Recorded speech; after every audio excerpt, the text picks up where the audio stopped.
ഓം ഗുരുബ്രഹ്മാ ഗുരുർവിഷ്ണു ഗുരുദേവോ മഹേശ്വര ഗുരു സാക്ഷാത് പരം ബ്രഹ്മ തസ്മൈ ശ്രീ ഗുരവേ നമഃ. ഭഗവാൻ ശ്രീ നാരായണ മഹാഗുരുവിന്റെ പാതാരവിന്ദങ്ങളിൽ പ്രണാമം. ജഗദംബ ശ്രീ ശാരദാംബയുടെ പാദങ്ങളിലും പ്രണമിച്ചുകൊണ്ട് ഇന്നത്തെ ഈ പുലർകാല വേളയിൽ ഇവിടെ ഭഗവാൻ ശ്രീ നാരായണ മഹാഗുരുവിനെ അറിയുവാനും ഭഗവാന്റെ ആ ദിവ്യ കളയബരത്തെ മഹാസമാധി ദിനം എല്ലാം ആചരിച്ച് അതിനെ അറിഞ്ഞ് സങ്കടക്കടലിലെല്ലാം ആഴ്ന്ന് ഭഗവാൻ പറയുന്നുണ്ട്, നാം ശരീരമല്ല അറിവാകുന്നു, ശരീരം ഉണ്ടാകുന്നതിന് മുൻപും അറിവായ നാം ഉണ്ടായിരുന്നു എന്നൊക്കെ പറഞ്ഞു കേട്ടിട്ടും അതൊക്കെ മനസ്സിലാക്കിയിട്ടും ആ മഹാസമാധി ദിനത്തിൽ വാവിട്ട് നിലവിളിച്ച ഇന്നത്തെ ഈ തലമുറയും അതിൻ്റെയൊക്കെ ഭക്തിയോടുകൂടി നമ്മുടെ അന്തരംഗം പറഞ്ഞില്ലേ ബോധാനന്ദ സ്വാമി, ധ്യാനത്തിൽ എൻ്റെ ഹൃദയം ലയമാർന്നിടട്ടെ എന്ന് പറഞ്ഞതുപോലെ ഈ പുലർകാലത്തിൽ മഹാഗുരുവിനോട് ചേർന്ന് നിന്നുകൊണ്ട് ആ ധ്യാനത്തിൽ ഭഗവാന്റെ ആ ദിവ്യ ശരീരത്തിലേക്ക് ചേർന്ന് നിന്നുകൊണ്ട് പാദാംബുജ രജകണങ്ങളായി തീരാൻ, ആ ഒരു പൊടിയായി തീർന്ന് ഭഗവാനോട് പറ്റിച്ചേർന്ന് നിൽക്കുവാൻ എത്തിയിരിക്കുന്ന സൂര്യ സുഹൃതികൾക്കെല്ലാം എൻ്റെ വിനീതമായ നമസ്കാരം. ഭഗവാൻ ശ്രീ നാരായണ മഹാഗുരുവിനാൽ വിരചിതമായ പിണ്ടനന്ദി എന്ന കൊച്ചു മന്ത്രം എല്ലാവരും നിത്യവും അത് പാരായണത്തിനെടുക്കുന്നതാണ്, നിരവധി ക്ലാസ്സുകളിലായി നാം കേട്ടിരിക്കുന്നതാണ്. എങ്കിലും ഗുരു നിയോഗിച്ച ഇന്നത്തെ ഈ ദിവസത്തിൽ നമുക്ക് അതിലൂടെ ഒന്ന് മെല്ലെ കടന്നു പോകാം. ഭഗവാൻ ശ്രീ നാരായണ മഹാഗുരുവിനാൽ വിരചിതമായ പിണ്ടനന്ദി എന്ന അദ്വൈത മന്ത്രം കാണുമ്പോൾ നമുക്ക് ഓർക്കും ഇതൊരു ശിവസ്തോത്രമാണല്ലോ, ശിവനെ പ്രകീർത്തിച്ചുകൊണ്ടാണോ ഇത് പറയുന്നത്? ശരിയാണ്. എങ്കിലും 9 മന്ത്രങ്ങളായി പകർന്നു തന്ന ഈ കൃതി എല്ലാ ദേഹങ്ങളിലും ജീവാത്മരൂപത്തില് പരബ്രഹ്മം കുടികൊള്ളുന്നുവെന്നാണ് ഭഗവാൻ നമ്മെ പഠിപ്പിക്കുന്നത്. നമുക്കറിയാം, വിലപ്പെട്ട ഒരു മനുഷ്യ ജീവനാണ് നമ്മുടേത്. അതിനെങ്ങനെ അത്ഭുതകരമായ വിധത്തില് നഷ്ടപ്പെട്ടു പോകാതെ കാത്തു പരിപാലിച്ച ജഗദീശ്വരനോട് ആ പിണ്ടം നന്ദി പറയുകയാണ്. ഇങ്ങനെ ഒരു നന്ദി പറച്ചില് ഈ ലോകത്ത് മഹാഗുരു മാത്രമേ പറഞ്ഞിട്ടുള്ളൂ. മനുഷ്യ, നീ ഈ ഭൂമിയിലേക്ക് വന്നതിന് കാരണഭൂതനായ ജഗദീശ്വരനോട് നന്ദി പറയുക. വേറൊരിടത്തും നമുക്ക് ഇങ്ങനെ അത് കാണാൻ സാധിക്കത്തേയില്ല. ഭഗവാൻ ഇത് ഏകദേശം രചിച്ചത് 1887-നും 1897-നും ഇടയിൽ ആകാമെന്നാണ് കരുതപ്പെടുന്നത്. കാരണം ഇവിടെ മർത്യാകാരം പരബ്രഹ്മം കൊണ്ട് അവതരിച്ചതാണ് ഭഗവാൻ. അവിടെ പ്രത്യേക രേഖപ്പെടുത്തലുകളൊന്നും ഉണ്ടാവില്ല. കാരണം ഇത് ജഗദീശ്വരനാണ്, കയ്യൊപ്പ് പതിച്ചിട്ട് പോകുക മാത്രമാണ് ചെയ്തിരിക്കുന്നത്. അതുകൊണ്ട് അതിന് കൃത്യമായി ഇന്ന ദിവസം ഞാനിത് എഴുതി എന്ന് നമുക്ക് പറയാൻ സാധിക്കില്ല. അങ്ങനെയുള്ള ആ ഭഗവാൻ നമ്മളോട് പറയുകയാണ് പിണ്ടനന്ദി എന്ന മന്ത്രത്തിലൂടെ. ഒരു മനുഷ്യൻ അമ്മയുടെ ഉദരത്തില്, അതായത് ജന്മം കൊള്ളുന്ന ആ സമയത്ത് 9 മാസവും 9 ദിവസവും 9 നാഴികയും 9 വിനാഴികയും വരുന്ന ആ സമയം വരെയും ഓരോരോ ശരീരഭാഗങ്ങളായി വളരുമ്പോഴും ഭഗവാന്റെ കടാക്ഷം ഇല്ലായിരുന്നുവെങ്കിലും ഈ ശരീരം, അതായത് ഈ ദേഹം ഇതുപോലെ ജനിച്ചില്ലായിരുന്നു എന്ന് നമുക്കറിയാം. കാരണം നാം ഒന്ന് ഓർത്ത് നോക്കിക്കേ, ഭഗവാൻ എന്തെങ്കിലും ഒരു അംഗവൈകല്യമോ എന്തെങ്കിലും ഒരു ഏറ്റക്കുറച്ചിലുകളോ ഒന്നുമില്ലാതെ നമ്മളെ ഇങ്ങനെ പരിപാലിച്ച് ഈ ഭൂമിയിലേക്ക് ഇട്ടു. ഇവിടെ ഭഗവാൻ പറയുന്നുണ്ട്, ദേഹബന്ധമാണ് സംഹാരബന്ധം. എല്ലാ രൂപത്തിലും എല്ലാ ദേഹത്തിലും ഇവിടെ കുടികൊള്ളുന്നത് പരബ്രഹ്മമാണ്. എല്ലാവരിലുമുള്ള ആ പരബ്രഹ്മത്തെ ഓർമ്മിപ്പിക്കുകയാണ് ഭഗവാൻ ഈ പിണ്ടനന്ദിയിലൂടെ. അപ്പം ഇവിടെ നന്ദി പറയുന്ന ഈ പിണ്ടം, അത് ശ്രീനാരായണ മഹാഗുരു മാത്രമാണ് നമ്മളെ ഈ നന്ദികേടിന്റെ ലോകത്ത് എന്നും നന്ദിയുള്ളവരായി തീരുവാൻ നീ പ്രാർത്ഥിക്കണം. അപ്രകാരം നമ്മളോട് ഇത് പറഞ്ഞു തന്ന ഭഗവാൻ എഴുതി തന്നിരിക്കുന്ന മന്ത്രമായ പിണ്ടനന്ദിയുടെ ഒന്നാമത്തെ മന്ത്രം, അതിലൂടെ നമുക്കൊന്ന് വിചാരം ചെയ്യാം.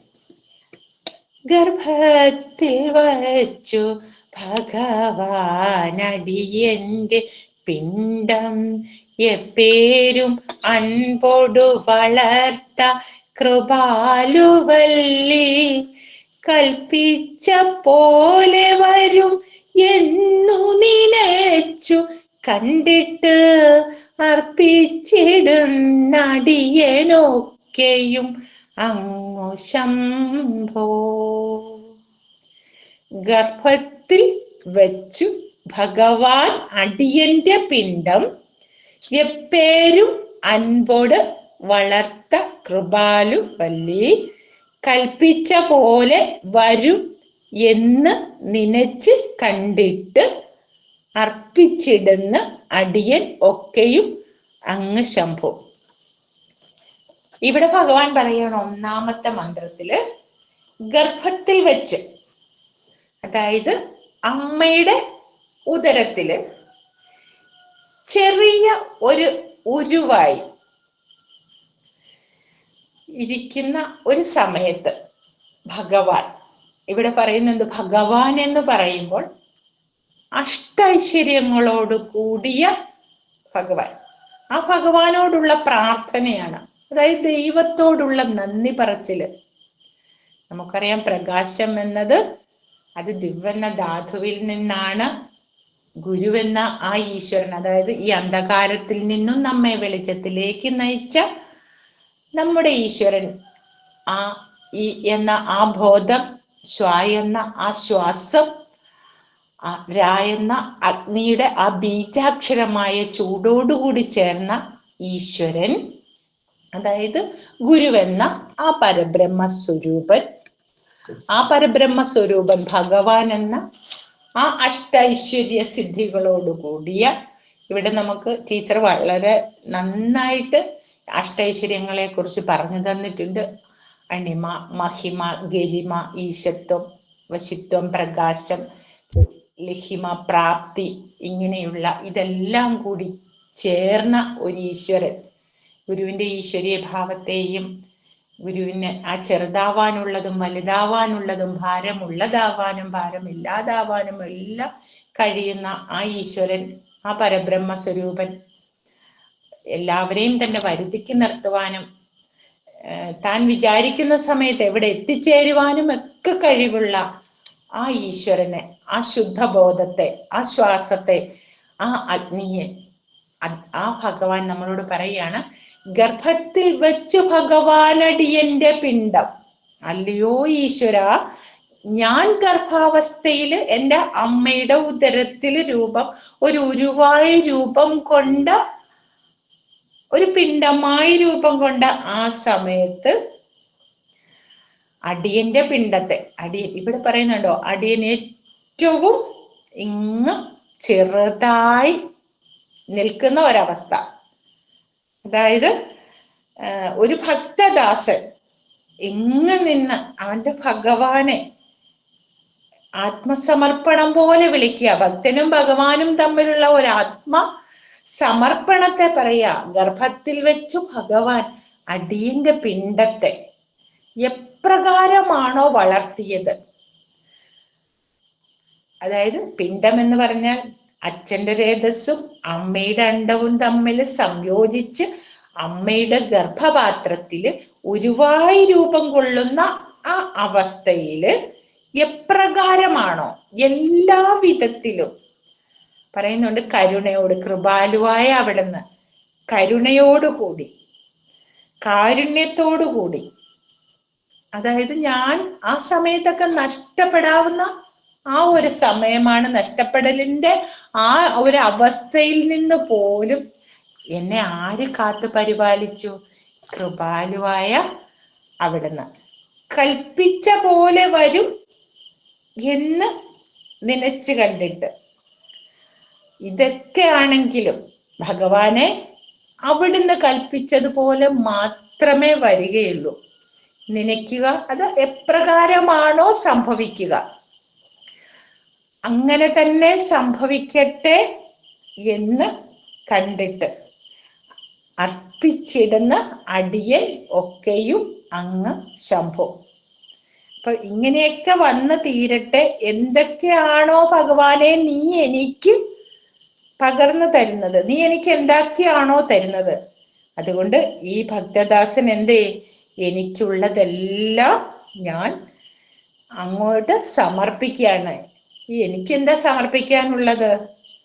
എൻ്റെ ഈ ദേഹം ഉൾപ്പെടെയുള്ള സകലതും ശംഭോ ഞാൻ അങ്ങോട്ട് സമർപ്പിക്കുകയാണ്. മംഗളകാരിയായ ഭഗവാന്, ശമ്മിനെ പ്രദാനം ചെയ്യുന്ന ദേവ, ഞാൻ എനിക്കുള്ളതെല്ലാം അങ്ങോട്ട് സമർപ്പിക്കുകയാണെന്നാണ്. ഗർഭത്തിൽ വെച്ച് ഭഗവാൻ അടിയന്റെ പിണ്ടം, അതായത് ഗർഭത്തിലായിരുന്ന സമയം മുതൽ ജീവിതയാത്ര തുടങ്ങുകയാണ്. അതിന് നിദാനമായിട്ട് എന്തെല്ലാം ആവശ്യം എനിക്കുണ്ടോ അതെല്ലാം എൻ്റെ ഈ പിണ്ടത്തെ കാരുണ്യത്തോടെ, ഇതൊക്കെ നഷ്ടപ്പെട്ടു പോകാവുന്ന ഒരവസ്ഥയിലായിരുന്നിട്ട് കൂടി മംഗളസ്വരൂപിയായ ഭഗവാനെ അവിടുന്ന് യാതൊരു കേടുപാടും കൂടാതെ എന്നെ ഈ ദേഹം ഉൾപ്പെടെയുള്ള സകലതും എനിക്ക് തന്ന് കാത്ത് പരിപാലിച്ചിട്ട് തന്ന് രക്ഷിച്ച് ഭൂമിയിലേക്ക് വിട്ട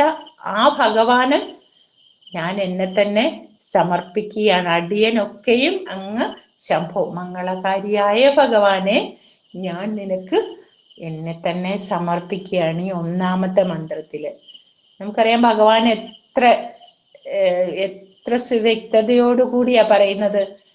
ഈ ഗർഭത്തിലായിരുന്ന സമയത്ത് പിണ്ടം അതിനെ കാത്തു പരിപാലിച്ച ദൈവത്തോട് അതിങ്ങനെ നന്ദി അർപ്പിക്കുകയാണ്.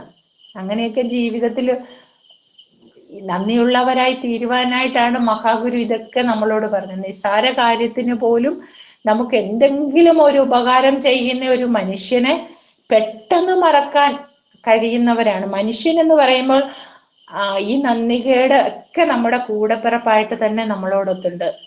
നമ്മളോട് പറഞ്ഞു തരില്ലേ, ഒരു നിസ്സാരം, ഒരു ചെറിയ കാര്യം മാത്രമേ ഒരാൾ നമുക്ക് ചെയ്തുള്ളൂ എങ്കിൽ പോലും എപ്പോഴും അതിന് നന്ദിയുള്ളവരായി തീരണം. അതൊരു പിണക്കത്തിലൂടെയോ ഒരു വഴക്കിലൂടെയോ വേണ്ട.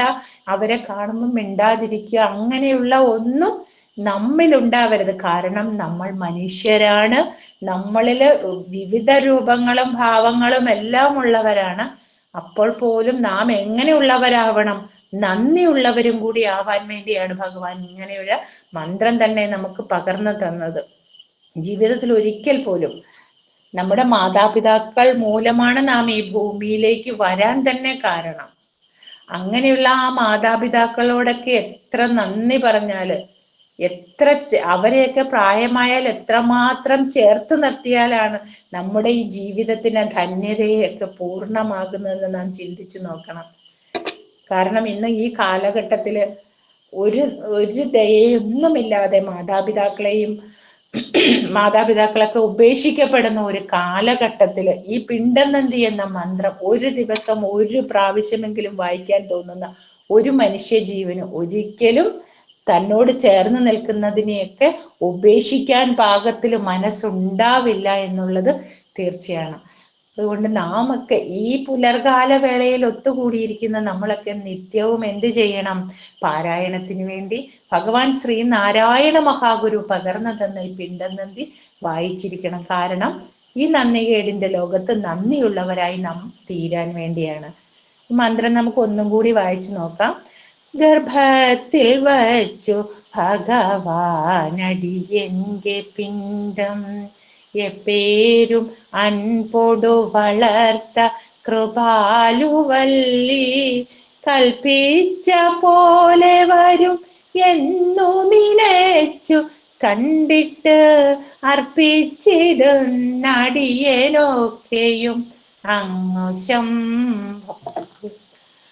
രണ്ടാമത്തെ മന്ത്രം തുടങ്ങുന്നത് മണ്ണും ജലം കനലും അമ്പരമോട് കാറ്റും എണ്ണിപ്പിടിച്ചറയിലിട്ടെരിയും കൊളുത്തി ദണ്ഡപ്പെടുത്തുമൊരു ദേവതയിങ്കൽ നിന്നൻ പിണ്ടത്തിനന്നമൃതു നൽകി വളർത്ത ശംഭോ. മണ്ണ്, ജലം, കനല്, അമ്പരം, കാറ്റ് ഇതിനെയൊക്കെ എണ്ണിപ്പിടിച്ച് അറയിൽ ഇട്ട് എരിയും കൊളുത്തി ദണ്ഡപ്പെടുത്തുമൊരു ദേവതയിങ്കൽ നിന്ന് എൻ പിണ്ടത്തിന് അന്ന് അമൃത് നൽകി വളർത്ത ശംഭു. ഇവിടെ പറയാം മണ്ണ്, പഞ്ചഭൂതങ്ങളെയാണ് ഇവിടെ ഭഗവാൻ നമ്മളോട് സൂചിപ്പിക്കുന്നത്. മണ്ണ്, ജലം, തീയ്, കാറ്റ്, ആകാശം ഇതിനെയൊക്കെ തുല്യമായ അളവില്, അവിടെ ഒരു ഏറ്റക്കുറച്ചിൽ വന്നിട്ടില്ല, കുറച്ച് കൂടിപ്പോയിട്ടില്ല, കുറഞ്ഞു പോയിട്ടില്ല. ഇതിനെയെല്ലാം എണ്ണിപ്പിടിച്ച് അറയിൽ ഇട്ട്, അപ്പം കൃത്യമായ അളവിൽ ഇതിനെ എന്തായി ഇങ്ങനെ കൂട്ടിച്ചേർത്തെടുത്തിട്ട് അറയിലേക്കിട്ട്. ഈ അറ എന്ന് ഭഗവാൻ പറയുന്നത് എവിടെയാണ്? അമ്മയുടെ ഗർഭപാത്രത്തിലേക്ക് അതിനെ തുല്യമായ അളവിലങ്ങോട്ട് ഇട്ടിട്ട് ആ എരിയും കൊളുത്തി. എരി എന്ന് പറഞ്ഞാൽ ഈ സംസാര ദുഃഖമാകുന്ന ആ എരിയൊക്കെ കൊളുത്തി ആ പ്രാണനിലൊക്കെ അതിനെ ഇടയ്ക്കിടയ്ക്കൊക്കെ ആ ബോധത്തെയൊക്കെ നമുക്കങ്ങ് പകർന്നു തന്നിട്ട് ദണ്ഡപ്പെടുത്തുന്ന ആ കർമ്മദേവതയിൽ നിന്ന് എന്ത് ചെയ്തു? എൻ്റെ പിണ്ടത്തിന് അമൃത് നൽകി. നമ്മൾ ഓർത്ത് നോക്കിക്കേ, ഈ അമ്മയുടെ ഗർഭപാത്രത്തിൽ ജീവൻ തുടിക്കുന്ന ആ അവസരത്തിൽ ആ ജീവന് വേണ്ടുന്നത് എന്തൊക്കെയെന്ന് കൃത്യമായിട്ട് അറിഞ്ഞ ആ ഈശ്വരൻ. നമ്മളൊക്കെ ചിലപ്പോ പറയൂ, ഞാൻ എത്ര സുന്ദരിയാ അല്ലെ, ഞാൻ എത്ര മിടുക്കിയ അല്ലെ, എന്നെ കൊണ്ട് ഇതൊക്കെ സാധിക്കുന്നു. ചിലപ്പോ ഒക്കെ ഇങ്ങനെ പ്രഭാഷണത്തിനൊക്കെ പോയിട്ട് നമ്മൾ ഞാനാണോ ദൈവമേ ഇതൊക്കെ പറഞ്ഞേന്ന് ഒന്ന് ഓർത്ത് നോക്കിക്കേ. ഈ മണ്ണും ജലം കനലും അമ്പലം ഇതിനൊക്കെ ഒരു ശകല ഏറ്റക്കുറച്ചിലൊക്കെ വന്നിട്ട് നമ്മുടെ സ്വരൂപം എന്തായി തീരുമായിരുന്നു? ചിന്തിക്കുന്നുണ്ടോ? ഇല്ല. ഇച്ചിരി പെർഫ്യൂമൊക്കെ ഇച്ചിരി കൂടുതൽ അടിച്ച് മുഖത്തൊക്കെ ഇച്ചിരി കിട്ടാവുന്ന ലോഷനുകളൊക്കെ തൂത്ത് എത്ര സുന്ദരിയാവാമോ അത്ര സുന്ദരന്മാരും ഒക്കെ ആയിട്ടാണ് നമ്മൾ ഇറങ്ങുന്നത്. ഭഗവാൻ നമ്മളോട് പറയുന്നുണ്ട് ഇതൊക്കെ നശ്വരമാണെന്ന് പറഞ്ഞിട്ട് പോലും ഏറ്റവും നല്ല പട്ടുവസ്ത്രം ധരിച്ച് ഇതിനെ എത്ര സുന്ദരമാക്കാമോ അത്രയും സുന്ദരമാക്കിയാണ് നമ്മൾ പോകുന്നത്. പക്ഷെ അവിടെ ഭഗവാൻ നമ്മളെ കാത്തു പരിപാലിച്ചു എന്നാ. ആ ഒരുങ്ങുന്ന സമയത്ത് പോലും നമ്മൾ ചിന്തിക്കുന്നില്ല, അയ്യോ ഭഗവാൻ ഇത്രയും നന്നായിട്ട് നീ എനിക്ക് എത്ര ഭംഗിയോടുകൂടി എന്നിൽ ഒരു ഏറ്റക്കുറച്ചിൽ പോലും ഇല്ലാതെ തുല്യമായ അളവിൽ ഇതൊക്കെ എനിക്ക് തന്നിട്ട് ആ കർമ്മവാസനയാകുന്ന ആ മുൻകാല മുൻ ഉണ്ടാകുന്ന ആ ഇതിൻ്റെ ഒന്നും ഒരു ഓർമ്മപ്പെടുത്തലുകളും എന്നിലേക്ക് ആ സംസാര ദുഃഖങ്ങളൊന്നും എന്നെ അറിയിക്കാതെ അവിടെ കിടന്ന് എരിയൊന്നും കൊള്ളാതെ ആ കർമ്മദേവതയിൽ നിന്നൊക്കെ നീ എൻ്റെ പിണ്ടത്തിനെ അന്ന് രക്ഷിച്ച് എന്ത് അമൃത് നൽകിയാണ് ഭഗവാനെ നീ രക്ഷിച്ചത്. അപ്പോൾ ആ അമൃത് നൽകി ആ ഭഗവാനോട് നാം എന്ത് ചെയ്യണം? നന്ദിയുള്ളവരാവണം. നമ്മുടെ ഈ ശരീരം തന്നെ പഞ്ചഭൂതങ്ങളുടെ കൂടിച്ചേരലാണെന്നും ജീവിതമാകുന്ന ഈ ശരീരങ്ങളിൽ ജഡങ്ങളുടെ തന്മാത്രയാകുന്ന ശബ്ദ സ്പർശ രൂപ രസഗന്ധങ്ങളെല്ലാം തന്നെ അന്ധകരണവുമായി താതാത്മ്യം പ്രാപിച്ചിട്ട് അതിൽ പ്രതിബിംബിക്കുന്ന ആ ബോധ സ്വരൂപത്തെ, അതായത് ശുദ്ധ ബോധ ഘനമാണ് ആത്മാവെന്ന് പറയുന്നുണ്ട്. ആ ആത്മാവിനെയാണ് ബ്രഹ്മം എന്ന് പറയുന്നത്.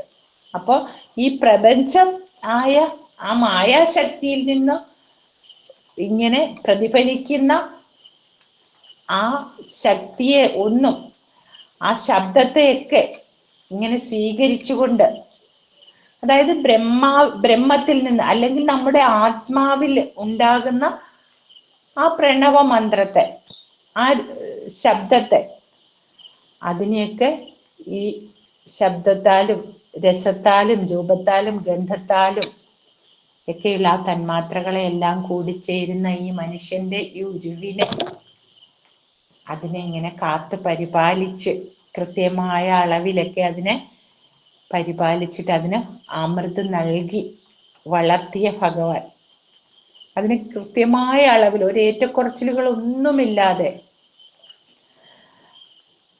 കഠിനമായ ഒരു ശിക്ഷയും ഒന്നും നൽകാതെ, കർമ്മദേവതയിൽ നിന്നൊക്കെ, അതായത് ആ വിധിയിൽ നിന്നൊക്കെ നമ്മുടെ പിണ്ടത്തിന് ആശ്വാസം ലഭിക്കുമാറ്, ഈ ശരീരത്തിന് ഒരു കേടുപാടും കൂടാതെ തന്ന ആ ആനന്ദ സ്വരൂപമായ ഈശ്വരനോട് പറയാണ്, മംഗളസ്വരൂപിയായ ഭഗവാനെ, അവിടുന്നാണ് എന്നെ രക്ഷിച്ചത്, അവിടുന്ന് മാത്രമാണ് എനിക്ക് ഈശ്വരൻ. ഞാൻ അമ്മയുടെ ഈ ഉദരത്തിലൊക്കെ ഇങ്ങനെ വസിച്ചിരുന്ന കാലത്ത് യാതൊരു കേടുപാടും കൂടാതെ ഈ ഭൂമിയിലേക്ക് പിറവിയെടുക്കാൻ കാരണഭൂതനായ ഭഗവാന്, അല്ലയോ ശമ്മിനെ പ്രദാനം ചെയ്യുന്ന ശംഭോ, മംഗളകാരിയായ ഭഗവാനെ, നീ എൻ്റെ പിണ്ടത്തിന് അമൃത് നൽകി വളർത്തിയില്ലേ എന്ന് കാരുണ്യത്തോടു കൂടി, ഓരോരോ മന്ത്രങ്ങളിൽ കാരുണ്യത്തോടു കൂടിയുള്ള നന്ദി പറച്ചിലുകളാണ് ഇതിൽ വരുന്നത്. നാം ഒന്ന് ചിന്തിച്ചു നോക്കിക്കേ, ഇങ്ങനെ ഇത്രമാത്രം നന്ദി പറഞ്ഞാൽ തീരില്ലാത്ത അത്രയും നന്നായി നമ്മളെ ഈ ഭൂമിയിലേക്ക് അയച്ച ആ ഭഗവാനോടുള്ള കടപ്പാട് തീർത്താൽ തീരാത്തതാണ്. അതുകൊണ്ട് ഈ ലോകത്ത് നന്ദിയുള്ളവരായി തീരണമെന്നുള്ള പ്രാർത്ഥനയാണ് എപ്പോഴും ഉണ്ടാവേണ്ടത്. മൂന്നാമത്തെ മന്ത്രം പറയുന്നത്, കല്ലിനകത്ത് കുടി വാഴുമൊരൽപ ജന്തു, ഒന്നല്ല നിന്റെ കൃപയിന്നറിയിച്ചിടുന്നു, അല്ലിക്കുടത്തിൽ അമരുന്നമരേന്ദ്രനും മറ്റ് എല്ലാരും ഇങ്ങിതിലിരുന്നു വളർന്നിടുന്നു. കല്ലിനകത്ത് കുടിവാഴുന്ന ഒരു അല്പജന്തു, ഒന്നല്ല നിന്റെ കൃപ ഇന്ന് അറിയിച്ചിടുന്നു, അല്ലിക്കുടത്തിൽ അമരുന്ന അമരേന്ദ്രനും മറ്റ് എല്ലാരും ഇതിലിരുന്ന് വളർന്നിടുന്ന.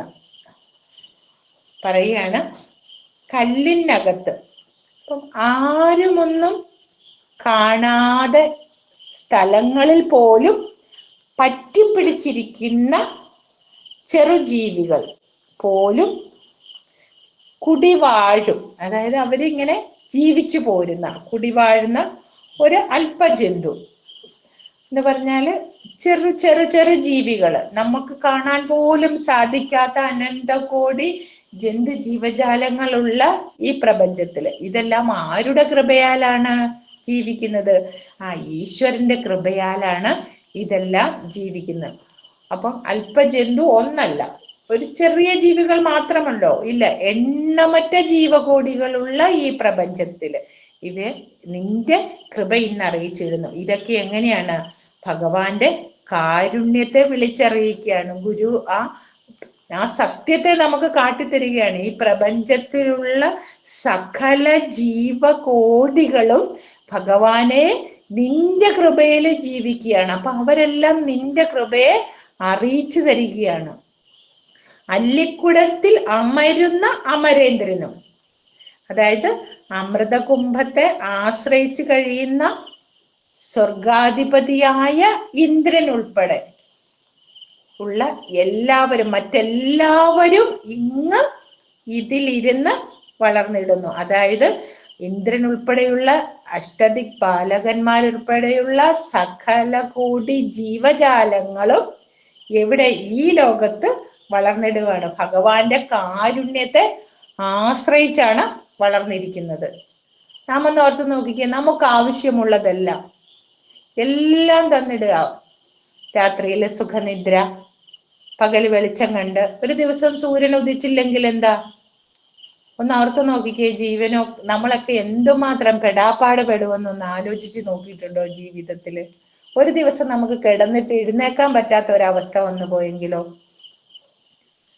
ഇതൊന്നും വളർത്താതെ, ഇതൊന്നും നമ്മുടെ ജീവിതത്തിൽ വരുത്താതെ കാരുണ്യത്തോടെ ഭഗവാൻ ഇന്നുവരെയും നമ്മളെ ഇങ്ങനെ ചേർത്ത് പിടിക്കുകയാണ്. ഇപ്പൊ എപ്പോഴും സദാ നന്ദിയുള്ളവരായി തീരുവാൻ വേണ്ടിയാണ് ഇത് പറയുന്നത്. അതുകൊണ്ടാണ് ഭഗവാൻ ഓരോ ഉദാഹരണ സഹിതം നമ്മളോട് പറയുകയാണ്, കല്ലിൻ്റെ അകത്ത് കൂടി വാഴുന്ന ഒരല്പജന്തു. അത് ഒന്ന് ഓർത്ത് നോക്കി. ഇതെല്ലാവരും അതിന്റെ കൃപ, ആ ഭഗവാന്റെ കൃപയാൽ അത് വളരുന്നു. പറ്റിപ്പിടിച്ച ചെറു ജീവജാലങ്ങൾ മുതല് ദേവേന്ദ്രനും മറ്റ് ദേവതകളും ഇന്ദ്രൻ ഉൾപ്പെടെയുള്ള സകലരും ഇവിടെ വളരുകയാണ്. അപ്പൊ കേവലം ഒരു ജഡവസ്തുവായി കല്ലിൽ പറ്റിപ്പിടിച്ച് കഴിയുന്ന ചെറു ജീവികൾ മുതല് സ്വർഗാധിപതിയായ ഇന്ദ്രൻ ഉൾപ്പെടെയുള്ളവരെല്ലാവരും അല്ലയോ ദൈവമേ, നിന്റെ കൃപയെ ആശ്രയിച്ച് ജീവിക്കുകയാണ്. അവർക്കൊന്നും നിന്നെ ആശ്രയിച്ച് ജീവിക്കാതിരിക്കാൻ സാധിക്കില്ല. നാം ആകെ കൂടി പറയുകയാണെങ്കിൽ, അല്ലയോ ദൈവമേ, ഈ ഭൂമിയിലെ സകല ജീവജാലങ്ങളും വസിക്കുന്നത് നിന്റെ കൃപയുടെ ആ സാഗരത്തിലാണ്.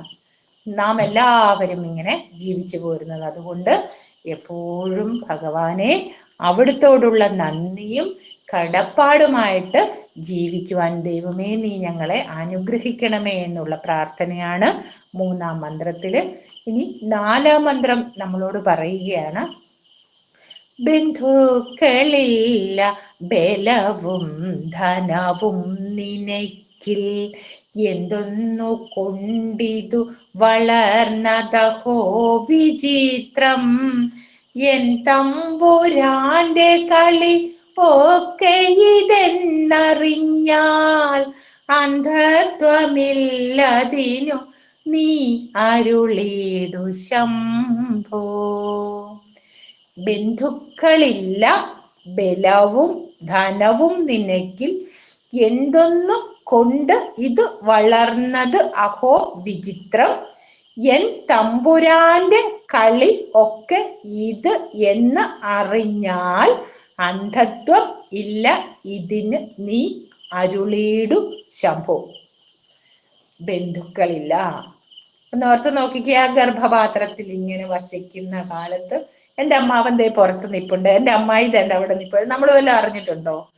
ഒന്നും അറിഞ്ഞിട്ടില്ല. അപ്പം ബന്ധുക്കള് ഇല്ല. ഗർഭാവസ്ഥയിൽ ഇരിക്കുന്ന ആ പിണ്ടത്തിനെ പോറ്റിയൊക്കെ വളർത്തുന്നതിന് അവരാരും കൂടെ ഇല്ല.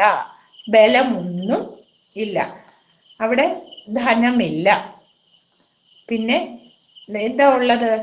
ആ ഇരുട്ടറയിലൊക്കെ ഇങ്ങനെ കിടന്ന് ആ പിണ്ടത്തിന് ശക്തിയോ സമ്പത്തോ ഇതൊന്നുമില്ലാതെ അതിങ്ങനെ കിടക്കുകയാണ് നിനക്ക്.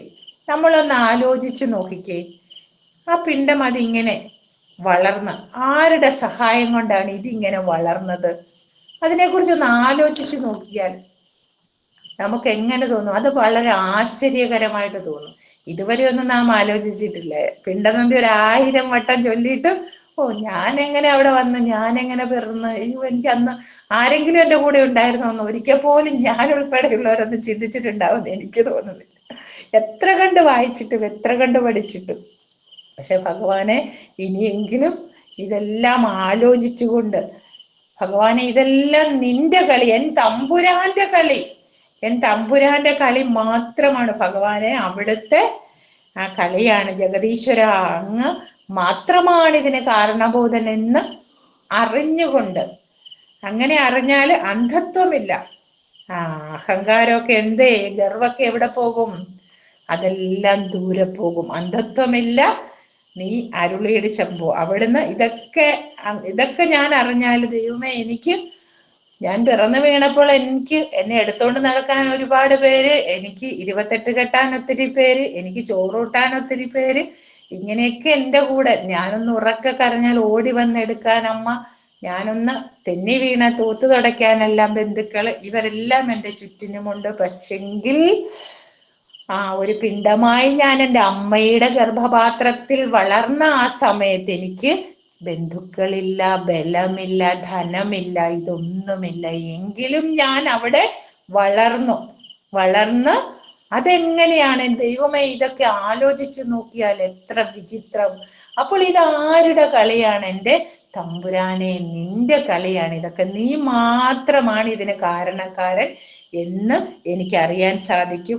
അങ്ങനെ ആലോചിച്ച് അറിഞ്ഞു കഴിഞ്ഞാൽ എവിടെ ഗർവോ അഹങ്കാരോ ഒന്നും ഇല്ല.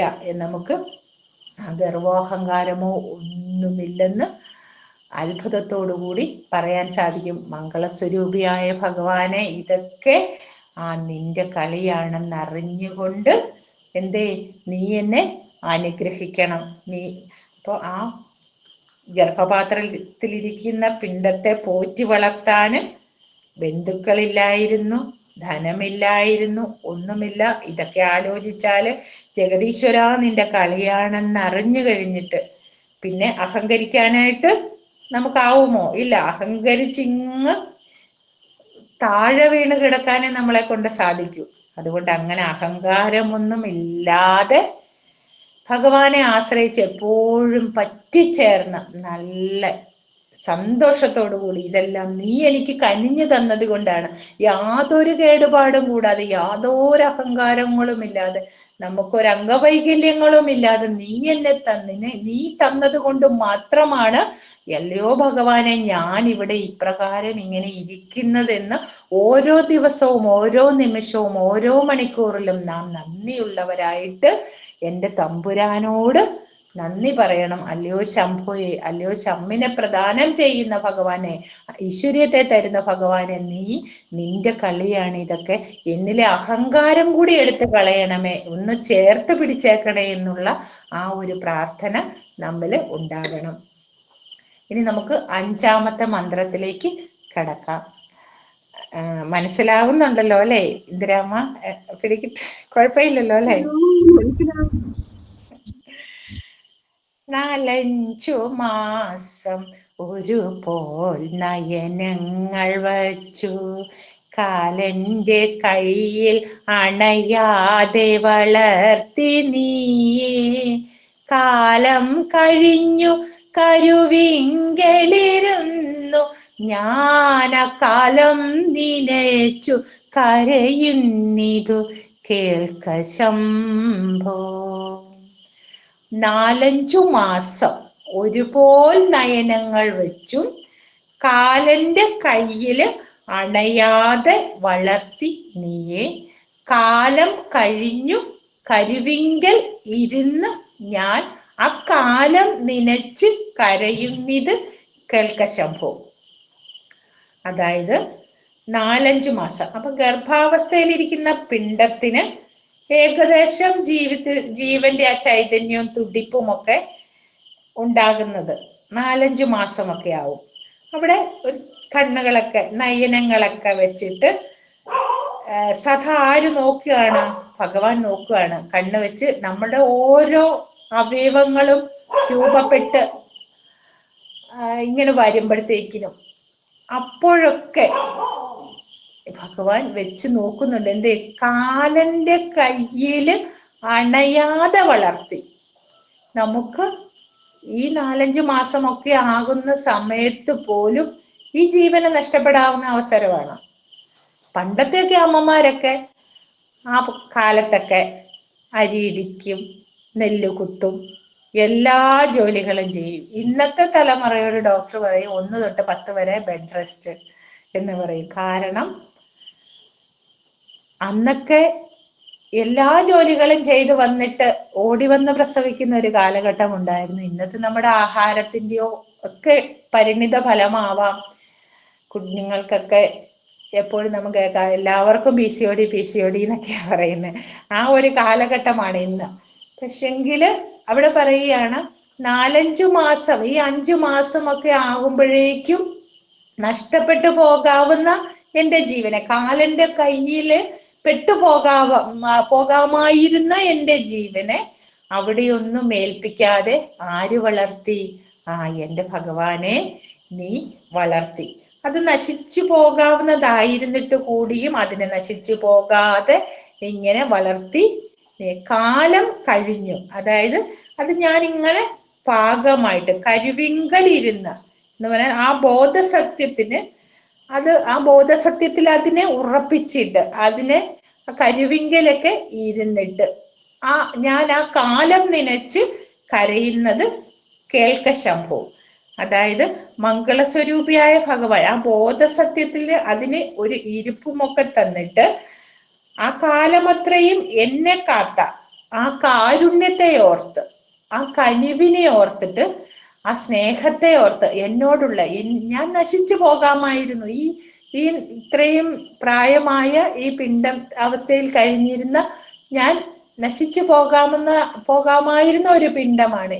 എങ്കിലും നീ എന്നെ കാലന്റെ കയ്യിലൊന്നും കൊടുത്തില്ല. എന്നോടുള്ള സ്നേഹമാണെന്നത് എനിക്ക് മനസ്സിലാവാൻ സാധിക്കും.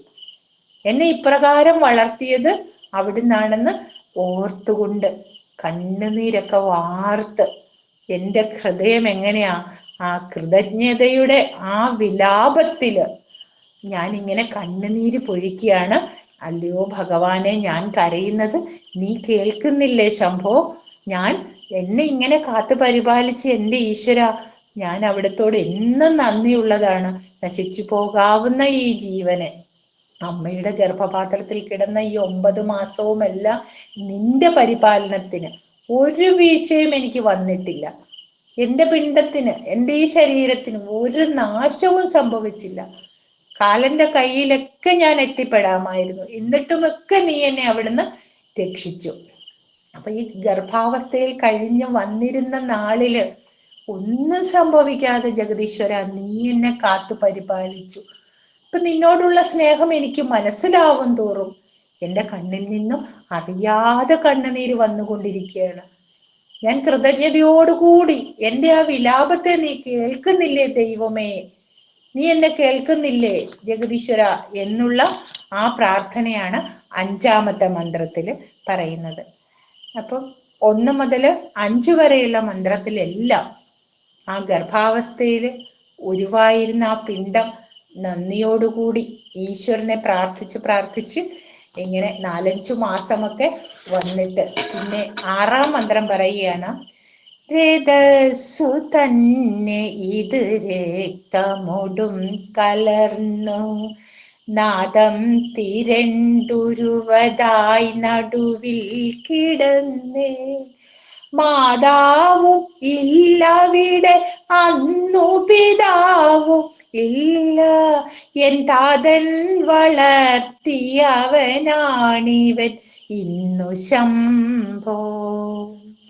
രേതസ്സു തന്നെ ഇത് രക്തമോടും കലർന്ന് നാദം തിരണ്ട് ഉരുവതായി നടുവിൽ കിടന്നേ. മാതാവുമില്ല അവിടെ അന്ന് പിതാവുമില്ല, എൻ താതൻ വളർത്തിയവനാണ് ഇവൻ ഇന്ന് ശംഭു.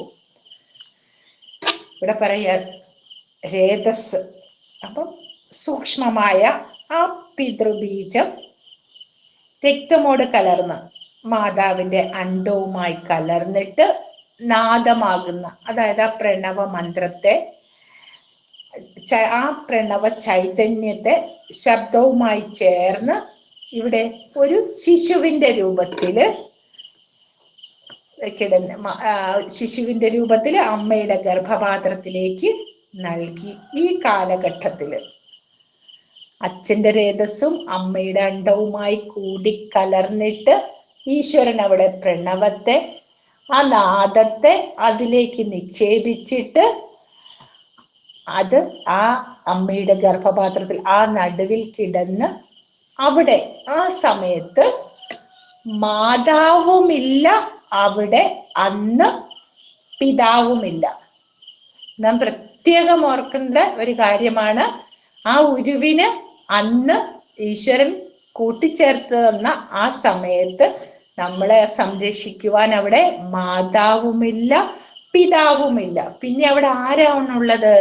എൻ താതൻ വളർത്തിയവനാണ് ഇവൻ. എൻ്റെ ഈശ്വരൻ, എൻ്റെ ജഗദീശ്വരൻ മാത്രമാണ് വളർത്തിയത്.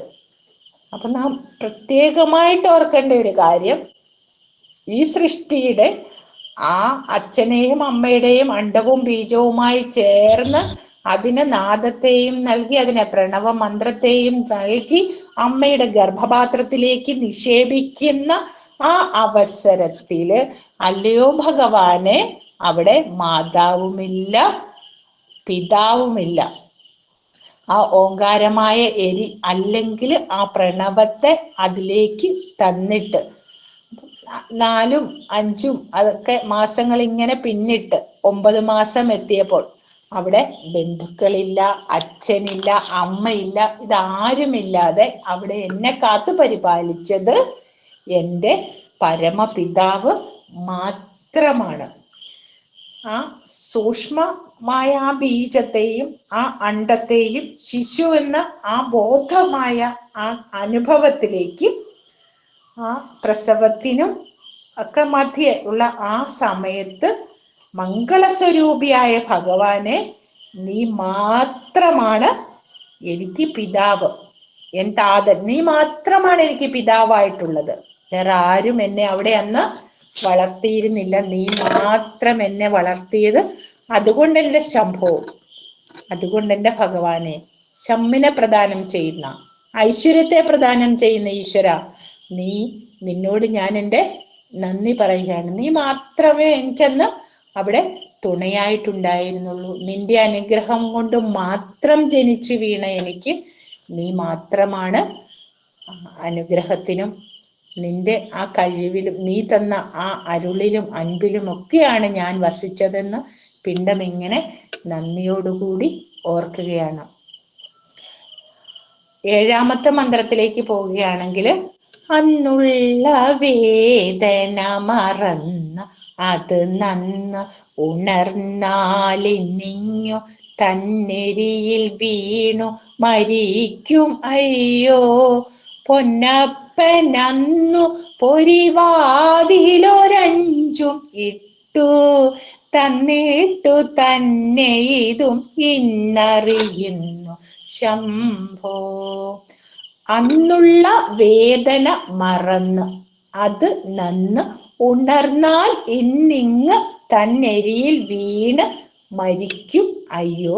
പൊന്നപ്പൻ അന്ന് പൊരിവാതിലൊരഞ്ചും ഇട്ട് തന്നിട്ട് തന്നെ ഇതു ഇന്ന് അറിയുന്നു ശംഭോ.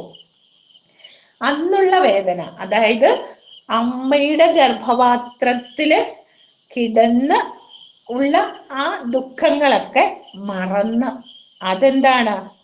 അത് നല്ലതാണ്. അപ്പൊ ഉണർന്നാലോ,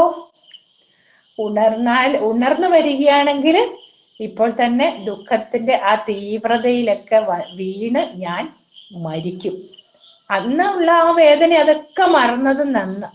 പിന്നെ അതിൻ്റെ എരിയിൽ പിന്നീട് ആ കിടന്ന് ഉണ്ടായ ആ പൂർവജന്മവാസനയിലൊക്കെ ഓർത്താൽ എന്താ? വീണ് മരിക്കും അയ്യോ. പൊന്നപ്പനന്ന്, പൊന്നപ്പൻ എന്ന് പറയുമ്പോൾ എന്താ പറയുന്നത്? സ്നേഹനിധിയായ അവിടുത്തെ കൃപയെ നമ്മൾ വിളിക്കുക വളരെ സ്നേഹത്തോട്, പൊന്നപ്പൻ. അത്രയും സ്നേഹമാണ്. സ്നേഹനിധിയായ ആ വാത്സല്യഭാജനമായ ആ പൊന്നപ്പൻ, അതുപോലെ സ്നേഹത്തിനാ പറയുന്നത്. അങ്ങ് എന്നാ ചെയ്തു? പൊരിവാതിലൊരു 5ഉം ഇട്ട് തന്നിട്ട്, അറിവാകുന്ന വാതിലുകളെ 5ഉമൊക്കെ ഇട്ട് തന്നു. അപ്പം ഇന്ദ്രിയങ്ങളെല്ലാം ആ പ്രിയ സ്വരൂപനായ ഭഗവാൻ അതൊക്കെ വെച്ച് തന്നിട്ട്, നമുക്ക് ആവശ്യമുള്ള പഞ്ചേന്ദ്രിയങ്ങളെ എല്ലാം നാം ഒന്ന് ആലോചിച്ച് നോക്കി, നമുക്ക് വേണ്ടതെല്ലാം കുറേശ്ശെ കുറേശ്ശെ കുറേശ്ശെയായിട്ട് ഈ ഭഗവാൻ എല്ലാം തരികയാണ്. ആ എരിയിൽ വീണ് മരിക്കുമായിരുന്ന ആ ഇതെല്ലാം, ആ ദുഃഖത്തിന്റെ തീവ്രതയെല്ലാം കുറച്ചിട്ട് അറിവിന്റെ ഇന്ദ്രിയങ്ങളെ പ്രിയസ്വരൂപനായ ഭഗവാൻ വെച്ച് തന്നിട്ട്, എന്നിട്ട് നാം അങ്ങനെയൊക്കെയുള്ള ഇന്ദ്രിയങ്ങളെയൊക്കെ ഇട്ട് തന്നിട്ട് പൊന്നപ്പൻ പൊരിവാതിലൊരഞ്ചും ഇട്ട് തന്നിട്ട് തന്നെ ഇത് ഇന്നറിയുന്ന ശംഭു. അതൊക്കെ ഇട്ട് തന്നത് കൊണ്ട് എല്ലാ ദുഃഖങ്ങളും സുഖങ്ങളും എല്ലാം എത്രമാത്രമാണെന്ന് നാം ഇങ്ങനെ അറിയുക. ഇതൊന്നും തന്നില്ലായിരുന്നെങ്കിൽ നമുക്ക് എന്തുണ്ടാവുമായിരുന്നു? ഇച്ചിരി അഹങ്കാരമൊക്കെ കൂടിപ്പോയേനെ. അതുകൊണ്ട് ഇതൊക്കെ നമുക്കിട്ട് ഒന്നിരിക്കട്ടെ എന്ന് കരുതിക്കൊണ്ട് ഭഗവാൻ ഇതും കൂടി നമുക്കങ്ങോട്ട് തന്നിട്ടുണ്ട്.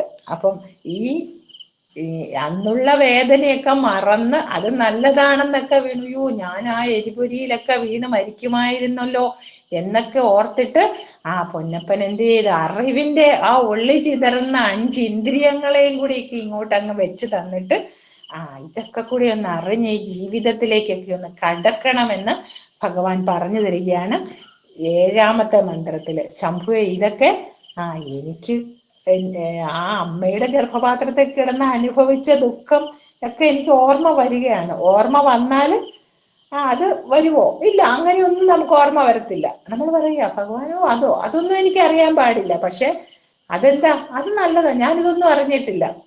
എന്നാൽ ആ എരിയിൽ വീണ് ഞാൻ എന്ത് ചെയ്യും? നശിച്ചു പോകും. ഇതൊക്കെ അവിടെ എന്തായിരുന്നു എൻ്റെ പൂർവ ജന്മവാസന എന്നൊക്കെ അറിഞ്ഞു പോയാലോ?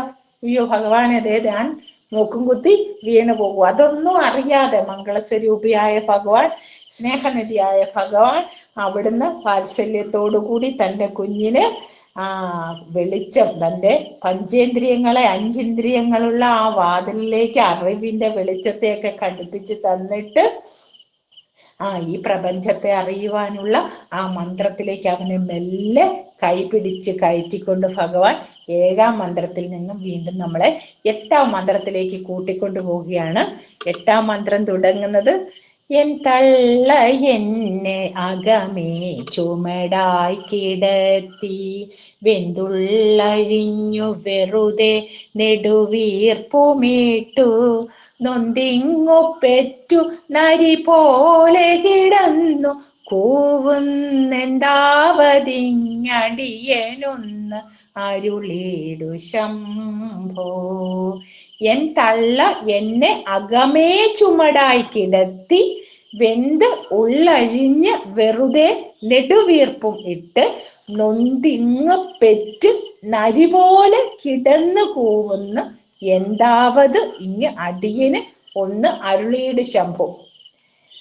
ഇവിടെ എൻ്റെ അമ്മ, അതായത് എൻ്റെ അമ്മ എന്നെ ഗർഭപാത്രത്തിൽ ഒരു ചുമടായി കിടന്ന് 10 മാസം ഇങ്ങനെ വളർത്തിക്കൊണ്ട് വന്നിട്ട് വെന്തുള്ളഴിഞ്ഞ് എരിപിരി കൊണ്ട് മനസ്സുമായിട്ട് നെടുവീർപ്പൊക്കെ ഇട്ട് ഇങ്ങനെ ഗർഭാവസ്ഥയിൽ ഇരിക്കുമ്പോ ഒരു ദീർഘശ്വാസമൊക്കെ ഇട്ട് ഇതൊന്ന് കഴിഞ്ഞിരുന്നെങ്കിൽ ദൈവമേ, ഈ ചുമടായിട്ടൊക്കെ ഇങ്ങനെ കൊണ്ടുപോകും, എൻ്റെ ദൈവമേ എൻ്റെ കുഞ്ഞിനൊന്നും വരല്ല. എന്തൊക്കെ കാര്യങ്ങളാണ് ഒരു അമ്മയുടെ മനസ്സിലേക്ക് പോകുന്നത്. ചിലപ്പം വേദനയൊക്കെ വന്ന് ഭാരമൊക്കെ ചുമക്കാതെ വയ്യാത്തൊരവസ്ഥയിൽ ഒരു അമ്മ വിചാരിക്കും, എൻ്റെ ഭഗവാനെ ഇതൊന്ന് കഴിഞ്ഞ് കിട്ടിയിരുന്നെങ്കിൽ.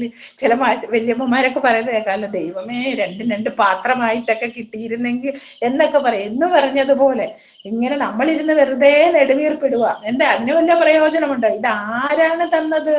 ജഗദീശ്വരൻ തന്ന. അതാരാണ് പുറത്തേക്ക് ആ സമയമൊക്കെ നിശ്ചയിച്ചിരിക്കുന്നത്?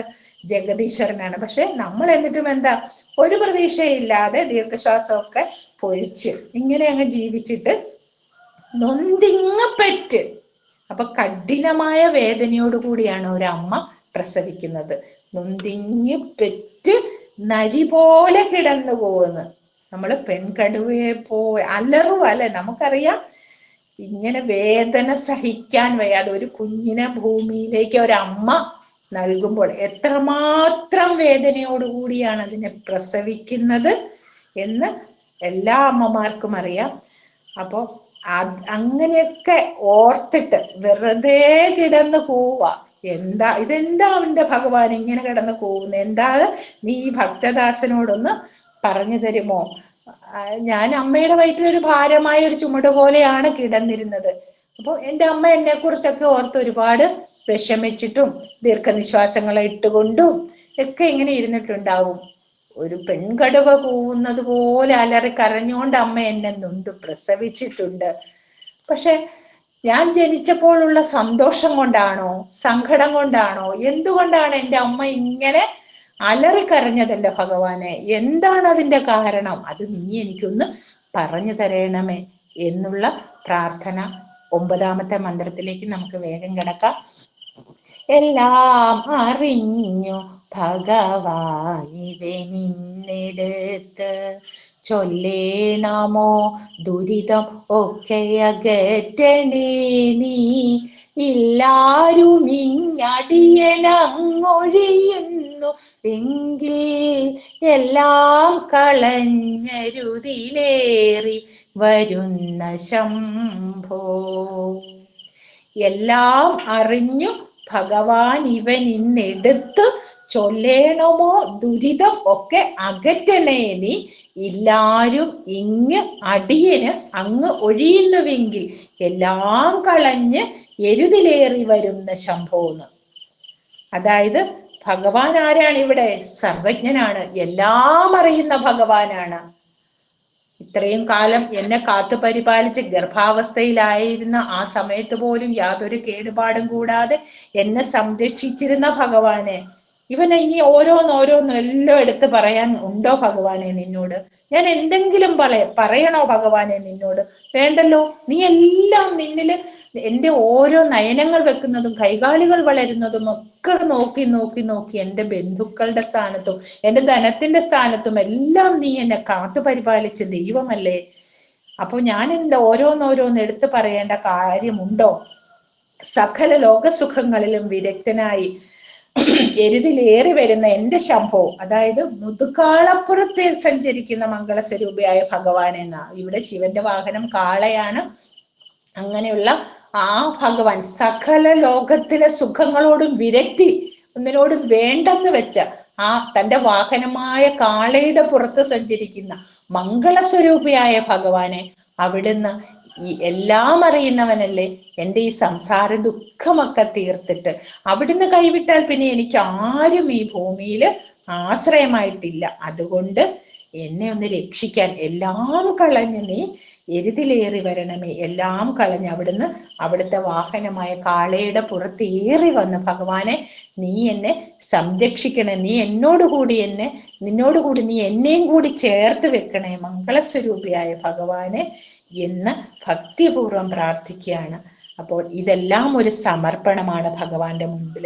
സർവജ്ഞനായ ഭഗവാൻ ശ്രീ നാരായണ മഹാഗുരു ഇത്രയും മഹത്തായ ഒരു മന്ത്രം നമുക്ക് പകർന്നു തന്നത് ഈ ലോകത്ത് നന്ദിയുള്ളവരായി തീരുവാൻ.